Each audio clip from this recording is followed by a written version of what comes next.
Hello friends, বাহিনী নির্মলে তোমাদের প্রত্যেক অভিনন্দন জানাই। তোমরা যারা ওয়েস্ট বেঙ্গল মাদ্রাসা সার্ভিস কমিশনে ইন্টারভিউতে বসেছিলে, তো তাদের আবার ডকুমেন্টসের রিভেরিফিকেশন করা হবে এবং তোমরা ওয়েট করছিলে যে কবে তোমাদের রেজাল্ট আউট হবে, কিন্তু তার মাঝখানেই হঠাৎ করে রিভেরিফিকেশন করা হচ্ছে। তো এতে তোমরা অনেকে কনফিউজড হয়ে গেছো, কিন্তু আমি তোমাদেরকে বলবো যে কনফিউশনের এক্ষেত্রে কোনো রকম ব্যাপার নেই। যেহেতু তোমাদের সামনে এই অবস্ট্যাকেল এসেছে, তাহলে এটাকে ফেস করতে হবে।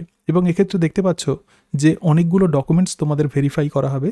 তোমরা মাদ্রাসা সার্ভিস কমিশনের ওয়েবসাইটে গেলেই লগ ইন করলেই তোমাদের যে ভেরিফিকেশনের জন্য ডাকা হয়েছে তার লেটার তোমরা পেয়ে যাবে।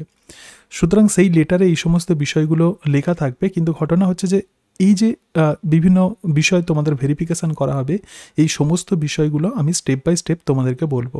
তবে তোমাদের যেটা কনফিউশন মেনলি হচ্ছে সেটা হচ্ছে এই যে এবং কে, এই দুটো অপশান নিয়ে কনফিউশন হচ্ছে। আমি কিছু ডকুমেন্টস তোমাদেরকে শো করাবো এবং তার ফলে আশা করি তোমাদের আর কোনো রকম কনফিউশন থাকবে না। তার মানে copy of letter of recognition of BEd course approved by NCT, মানে তুমি যে কলেজ থেকে বিএড করেছো, তো সেই বিএড কলেজটা এনসিটি রেকগনাইজড কিনা বা অ্যাপ্রুভড কিনা in respect of the relevant teachers training institution in the relevant academic session. এই জায়গাতে দেখো, এই যে একাডেমিক সেশন, এই কথাটার মানে কি বোঝাতে চাইছে? ধরা যাক কোনো একটা বিএড কলেজ, সেই বিএড কলেজের আগে অ্যাফিলিয়েশন ছিল এনসিটি রেকগনাইজড, সেটা ছিল অ্যাপ্রুভড ছিল, কিন্তু এখন হয়তো তার এনসিটি রেকগনিশন বা অ্যাপ্রুভাল নেই। তাহলে তুমি যে সেশনে বিএড করেছো, তো সেই সেশনে এই কলেজটা এনসিটি অ্যাপ্রুভড ছিল কিনা তার প্রমাণ তোমাদেরকে দেখাতে হবে, এবং এটা আমি একটা ডকুমেন্টস থেকে তোমাদেরকে দেখাবো। এবং তার সঙ্গে সঙ্গে দেখো documents showing the date of completion of BEd, মানে তুমি যে সালে তুমি যে বিএড কমপ্লিট করেছো, তো সেই সালটা মানে সেই সময়টাকেও কিন্তু তোমাকে ডকুমেন্টস শো করাতে হবে।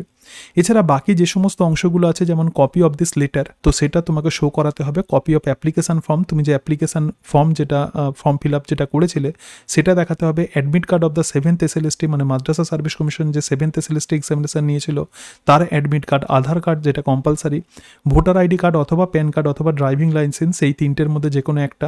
অ্যাডমিট কার্ড অফ দ্য মাধ্যমিক পরীক্ষা, তাহলে মাধ্যমিক পরীক্ষার অ্যাডমিট কার্ড, এটা এজ প্রুফের জন্য দেওয়া হচ্ছে। All marksheets of all examination past, তুমি যত এক্সামিনেশান পাস করেছো, সেটা মাধ্যমিক, তার সঙ্গে সঙ্গে এইচএস, তার সঙ্গে সঙ্গে গ্র্যাজুয়েশন, মাস্টার ডিগ্রি এবং ইনক্লুডিং বিএড, এই সমস্ত কিছু, এবং এগুলো কিন্তু বোথ সাইড ফটোকপি করে নিয়ে যেতে হবে। এবং তার সঙ্গে সঙ্গে দেখো all certificate of all examination past, মানে তুমি যত এক্সামিনেশান পাস করেছো সেই সমস্ত এক্সামিনেশানের সার্টিফিকেট, মানে মাধ্যমিকের সার্টিফিকেট, উচ্চ মাধ্যমিকের সার্টিফিকেট, তার সঙ্গে সঙ্গে গ্র্যাজুয়েশনের সার্টিফিকেট, মাস্টার ডিগ্রির সার্টিফিকেট, বিএডের সার্টিফিকেট, এই সব কিছু সার্টিফিকেটও কিন্তু তোমাকে শো করাতে হবে along with both side photocopy.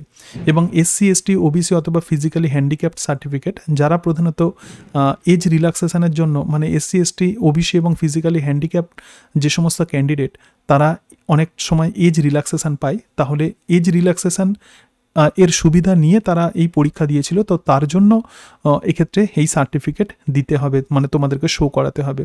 এই অংশগুলো তোমাদের কোনো রকম কনফিউশন নেই, সবগুলো তোমাদের আছে। তো আমি এক্ষেত্রে তোমাদেরকে যেটা বলবো সেটা হচ্ছে যে এবং কে অপশান তোমাদেরকে দেখাবো, ঠিক আছে? অর্থাৎ copy of letter of recognition of the BEd course approved by NCT, তুমি যে কলেজ থেকে বিএড করেছো, তো সেই বিএড কলেজটা এনসিটি রেকগনাইজড কিনা। তো এই জায়গাতে একটা ইম্পর্টেন্ট অংশ আছে, in respect of relevant teachers training institution in the relevant academic session, মানে যে সেশনে তুমি এই কোনো একটা পার্টিকুলার কলেজ থেকে বিএড করেছো, তো সেই সেশনে ওই কলেজটা এনসিটি রেকগনাইজড কিনা সেটা তোমাকে শো করাতে হবে, মানে ছিল কিনা সেটা তোমাকে শো করাতে হবে। এবং documents showing the date of completion of BEd, এটা কিন্তু দুটো ডিফারেন্ট পেপার্স, তো এই পেপার্স দুটোই আমি তোমাদেরকে দেখাবো। এবং এই প্রসঙ্গে বলি যে গতকাল আমি একটা ভিডিও করেছিলাম, এবং সেই ভিডিওতে আমি আমার নিজের কিছু অ্যাসাম্পশন থেকে আমি কিছু কথা বলেছিলাম। তো তোমরা অনেকেই আমাকে ক্রিটিসাইজড করেছো যে আমি হয়তো ভুলভাল বলি, বা যখন ইন্টারভিউ হচ্ছিল মাদ্রাসা সার্ভিস কমিশনের, সেই সময় নাকি আমি কিছু ভুল ইনফরমেশান দিয়েছি।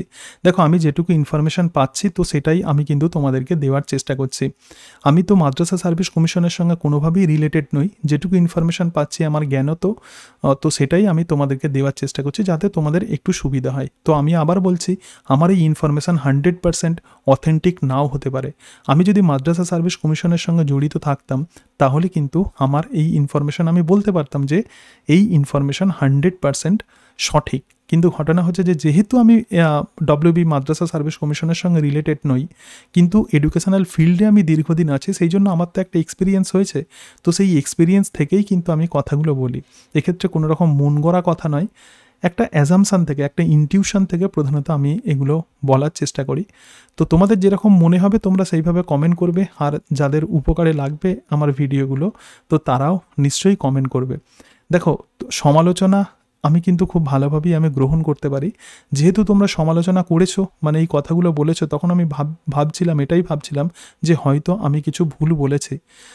তো সেই কারণের জন্য দেখবে যে ওই ভিডিওটা আমি প্রাইভেট করেছি। অবশ্যই আমার সমালোচনা করবে এবং আমি বলবো যে আমি যে কাজ করছি, তো কাজের সমালোচনা না করলে কিন্তু ইমপ্রুভমেন্ট হয় না। তোমাদের যেটা মনে হবে সেটা অবশ্যই বলবে। তো এর জন্য আমি কোনো রকম আমার খারাপ লাগা নেই। আমি যে বিষয়টা আমি জানি না সেটা আমি সবসময় শেখার চেষ্টা করি। তো যেহেতু তোমরা এক্ষেত্রে আমাকে ক্রিটিসাইজ করেছিলে বা সমালোচনা করেছিলে, তো সেই কারণের জন্য আমার মনে হলো যে একটু ডকুমেন্টস দেখিয়ে তোমাদেরকে বোঝানোর চেষ্টা করি। তো এটা একদিক দিয়ে আমারও যেমন উপকার হয়েছে, আশা করি তোমাদেরও উপকার হবে। তো সেই জন্য যারা আমাকে ক্রিটিসাইজ করেছো বা যারা আমাকে বলেছো যে আমি ভুল ইনফরমেশান দিই, তাদেরকে অসংখ্য ধন্যবাদ। কারণ যদি কোনো রকম ভুল ইনফরমেশান দিই, আমি চেষ্টা করব যে সেগুলোকে রেকটিফাই করার। যেমন আগের ভিডিওতে আমি কিছু কথা বলেছিলাম, তো সেটা আমি রেকটিফাই করে আজকের ভিডিওতে তোমাদেরকে আরও ক্লিয়ার করে দেওয়ার চেষ্টা করব। আমার যেটা অ্যাজামশান বলছে যে এই রিভেরিফিকেশনের কেন প্রয়োজন হলো, তো এই অ্যাজামশান বলতে পারে এটা আমার মন গড়া কথা হতে পারে, বা আমার ইনটিউশন হতে পারে, বা আমি আমার এক্সপিরিয়েন্স থেকে আমি তোমাদেরকে এটা বলছি। তোমরা যেরকম ভাববে তো সেরকমভাবে ভেবে নেবে। দেখো, এই রিভেরিফিকেশনের এই কারণের জন্যই প্রয়োজন, কারণ দেখবে যে 2016 সালে যারা SLST এক্সামিনেশনে যে সমস্ত অ্যাসিস্ট্যান্ট টিচারের রিক্রুটমেন্ট হয়েছিল, তাদের অনেকবার কিন্তু ভেরিফিকেশান করা হয়েছে বা রিভেরিফিকেশান করা হয়েছে। আফটার গেটিং দ্য জব তাদের কিন্তু আবার কিন্তু ভেরিফিকেশান করা হচ্ছে। আমার মনে হয় যে এই রকম সিচুয়েশান যাতে ফার্দার অ্যারাইজ না করে, মানে যাদেরকে রিক্রুট করা হবে তাদেরকে যাতে কোনো রকম তারা প্রবলেমের মধ্যে না পড়ে, অথবা তাদের বারবার চাকরি পাওয়ার পরে তাদের যাতে আর ভেরিফিকেশান করতে না হয়, সেই জন্যই হয়তোবা এই ব্যবস্থা। এরকমভাবে তোমরা পজিটিভ অ্যাটিটিউড নিয়ে দেখার চেষ্টা করো, তাহলে দেখবে যে আর অতটা খারাপ লাগবে না। দেখো, you are requested to bring with you the following documents in original. তাহলে এই যে সমস্ত ডকুমেন্টস আছে, এই সমস্ত ডকুমেন্টসগুলো তোমাদেরকে অরিজিনাল নিয়ে যেতে হবে, along with one set of self attested photocopy for verification. তো এই যে দুটো অংশ আছে, মানে যে এবং কে, এখানে দেখতে পাচ্ছ যে পয়েন্ট কে নাম্বারটা নিয়ে কনফিউশন হচ্ছে, ওটা কি 4th সেমিস্টারের ফাইনাল মার্কশিটটাই লাগবে স্যার? একজন এটা কমেন্ট করেছিল, তো আমি তোমাদেরকে দেখাচ্ছি যে অ্যাকচুয়ালি কোন অংশটা তোমাদেরকে শো করাতে হবে। দেখো এই জায়গাতে দেখতে পাচ্ছ যে এটা কিন্তু NCT রেকগনিশন, একটি কলেজের, একটি বিএড কলেজের NCT রেকগনিশন যে সার্টিফিকেট বা অ্যাপ্রুভড এই বিএড কলেজটা, তো তার একটা সার্টিফিকেট এক্ষেত্রে দেওয়া হয়েছে। যে ক্যান্ডিডেট আছে, দেখো, সার্টিফাইড দ্যাট শ্রী, আমি এটাকে হাইড করে দিয়েছি, was a regular student of the BEd course in this college in the 2012 থেকে 2013, মানে 2012 থেকে 2013 সালে এই স্টুডেন্ট কিন্তু রেগুলার একজন স্টুডেন্ট ছিল এই বিএড কলেজের। Having completed his or her studies or appeared at the final examination at Burdwan university in the year 2013, মানে এই 2013 সালে এই যে কলেজটা আছে বিজয়পাল মেমোরিয়াল বিএড কলেজ, এটা কিন্তু NCT রেকগনাইজড অ্যান্ড অ্যাফিলিয়েটেড, ঠিক আছে? তার মানে যে বছরে এই স্টুডেন্ট পাস করছে 2013 সালে এই বিএড পাস করছে, তাহলে এক্ষেত্রে এই সময় কিন্তু তার এই কলেজ কিন্তু NCT অ্যাফিলিয়েটেড বা NCT এটা কিন্তু অ্যাপ্রুভড, ঠিক আছে? NCT recognised and affiliated. কত সালে এটা ডেটটা একটুখানি দেখে নাও, ডেট হচ্ছে 12/2/2018, তার মানে এখনও এই 12/2/2018তেও সেটা কিন্তু NCT অ্যাপ্রুভড।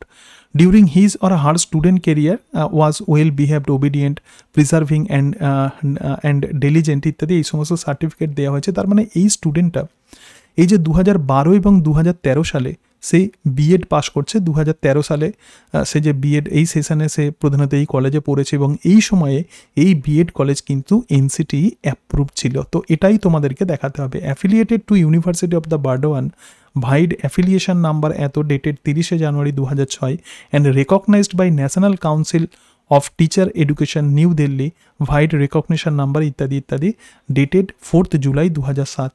ঠিক আছে, তার মানে এই সময়ে 2012 থেকে 2013 সালে, আমি আবারও বলছি, তো এই সময়ে কিন্তু এই বিএড কলেজ এনসিটি অ্যাফিলিয়েটেড। এবার দেখো কে পয়েন্টটাতে আমরা চলে আসি। ঠিক আছে, তো কে পয়েন্টে যেটা বলছিল যে তোমাদেরকে ডেটটা দেখাতে হবে। ঠিক আছে, তো এটা হচ্ছে আবার দেখো ওই কলেজটাই কিন্তু আরও একটা সার্টিফিকেট দিয়েছে, তার মানে দুটো সার্টিফিকেট ওই বিএড কলেজ প্রোভাইড করেছে। বিজয়পাল মেমোরিয়াল বিএড কলেজ একটা স্টুডেন্টকে দুটো সার্টিফিকেট প্রোভাইড করেছে। প্রথম যে সার্টিফিকেটটা তোমাদেরকে দেখালাম যে টু হুম ইট মে কনসার্ন, তো এটা কিন্তু ছিল এনসিটি রেকগনিশন বা এনসিটি অ্যাফিলিয়েশন ওই কলেজ, রাইট। এবং এই জায়গাতে দেখো তোমাদেরকে এটা দেখাতে হবে যে ডেট যেটা কে পয়েন্ট যেটা ছিল, রাইট। সুতরাং এক্ষেত্রে দেখো বলছে affiliated to university of Burdwan ইত্যাদি, তো এই কলেজ তো অবশ্যই কিন্তু এটা কিন্তু এনসিটি রেকগনাইজড, এবং এটা কিন্তু 12/2/2018, মানে এখনও চলছে আর কি, 12/2/2018-তে এই সার্টিফিকেটটা দেওয়া হচ্ছে। তার মানে 2007-এ অ্যাফিলিয়েশন পেয়েছে এবং 12/2/2018-তেও তার কিন্তু অ্যাফিলিয়েশন আছে এবং এখনও আছে, আমি যতদূর জানি এখনও আছে। ঠিক আছে, তাহলে দেখো college living or the bona fide certificate, তার মানে তোমাকে ডেট যেটা মেনশন করেছে তো সেটাই দেখো, this is two certified that, তোমার এরকম নাম লেখা থাকবে অবশ্যই সার্টিফিকেটে, সন অফ এটা। ঠিক আছে, it was a bona fide student of the college and passed the B.Ed final examination obtaining first class in the session 2012-13। 2012-13-তে সে কিন্তু পাস করেছে।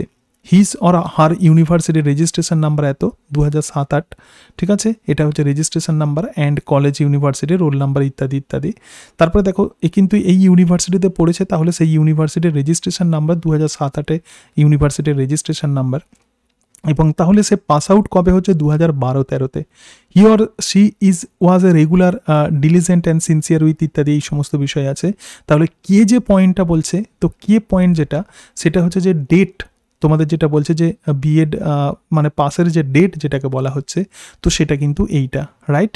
তো ফাইনাল এক্সামিনেশন অবটেইনিং এই যে অংশটা আছে, তো এটাই তোমাদেরকে এরকম একটা সার্টিফিকেট দেখাতে হবে। সুতরাং দেখো একটা স্টুডেন্ট কিন্তু দুটো সার্টিফিকেট এক্ষেত্রে শো করছে।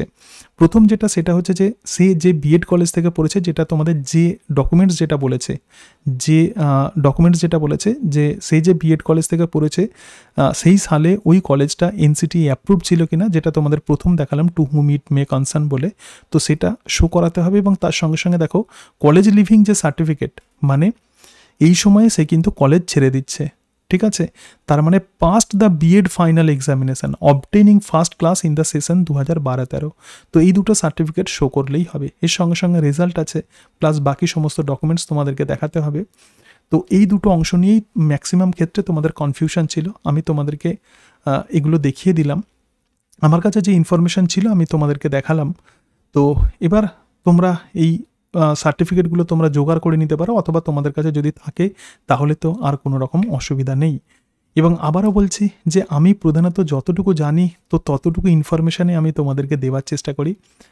আমি আমার কোনো রকম মন গড়া কথা, আমি জাস্ট আমার এক্সপিরিয়েন্স থেকে আমি বলি যে এরকম হতে পারে, ইট মেবি, এটা হচ্ছে প্রবাবল হতে পারে। তো এক্সপিরিয়েন্স থেকে যেটা বলা হয় তো সেটা তো অবভিয়াসলি মন গড়া হবেই, কিন্তু আমার তোমাদেরকে কোনো রকম মিসগাইড করার কোনো রকম ইচ্ছা নেই। তো মিসগাইড করে কিন্তু আমার কোনো রকম লাভও নেই। তো সেই জন্য বলছি যে যদি একজন স্টুডেন্টও যদি এক্ষেত্রে বেনিফিটেড হয় তাহলে আমার ভালো লাগবে। তোমাদের অনেকের কনফিউশন ছিল, তো সেই জন্য এই অংশটা আমি আলোচনা করলাম। এবং তোমরা যারা মাদ্রাসা সার্ভিস কমিশনের ইন্টারভিউ তোমরা দিয়েছো, তোমাদের ফার্স্ট ফেজের ডকুমেন্টস ভেরিফিকেশান হয়েছে, আবার ডকুমেন্ট ভেরিফিকেশান হচ্ছে, রিভেরিফিকেশান হচ্ছে। তো এর জন্য কোনো রকম টেনশন করার কোনো দরকার নেই। তোমার যেটা সামনে যে কাজ আছে রিভেরিফিকেশানে পার্টিসিপেট করা, তো সেই রিভেরিফিকেশানে তোমরা পার্টিসিপেট করবে। বলছি আমি যতটুকু জানি ততটুকু ইনফরমেশান তোমাদেরকে শেয়ার করলাম। এই ইনফরমেশান 100% সঠিক নাও হতে পারে, কারণ আমি মাদ্রাসা সার্ভিস কমিশনের সঙ্গে কোনোভাবেই আমি জড়িত নই। আমার যেটুকু জ্ঞানত আমার যেটা মনে হয়েছে তো সেই অংশটাই আমি তোমাদেরকে দেখালাম। আমি যতটুকু জানি সেটাই তোমাদেরকে দেখালাম। আরও বছরে বিএড এক্সামিনেশান দিয়েছিলে, বিএড ফাইনাল এক্সামিনেশান দিয়েছিলে, তো সেই বিএড ফাইনাল এক্সামিনেশানের যদি রুটিন তোমাদের কাছে যদি থাকে তাহলে সেটা নিয়ে যাবে, এবং তার সঙ্গে সঙ্গে লাস্ট ডেট অফ এক্সামিনেশানের কোনো ইনফরমেশান যদি থাকে তাহলে সেটা নিয়ে যাবে। কেন রুটিনটার কথা বলছি, কারণ তোমার মেথড সাবজেক্ট কী ছিল হয়তো তারা সেটা চেক করতে পারেন। মেথড সাবজেক্ট এই কারণের জন্যই বলছি, কারণ তুমি যে সাবজেক্টে পরীক্ষা দিয়েছো, তো সেই সাবজেক্ট বিএডে তুমি পড়েছো কিনা সেটাও কিন্তু তারা চেক করে নিতে পারেন। দেখো, প্রধানত স্কুলে যে সমস্ত বিষয়গুলো অ্যারাইজ করে, তো সেগুলোই আমি তোমাদেরকে বলছি। একজন টিচারের ডকুমেন্টসে যে সমস্ত বিষয়গুলো ভেরিফাই করা হয়, তো সেগুলোই আমি তোমাদেরকে বলছি। এটা হয়তো কোনো জায়গাতে মেনশন করা নেই, কিন্তু তবুও যদি থাকে এটা তোমরা নিয়ে যাবে, এতে কিন্তু তোমাদেরই অনেকটা সুবিধা হবে। তার মানে তোমার সমস্ত ডকুমেন্টস কিন্তু সঙ্গে করে নিয়ে যাবে। আজকে তাহলে এই পর্যন্তই। তোমাদের প্রত্যেককে অনেক অনেক শুভেচ্ছা জানাই, প্রত্যেকের সফলতা কামনা করি। So thank you and that's it.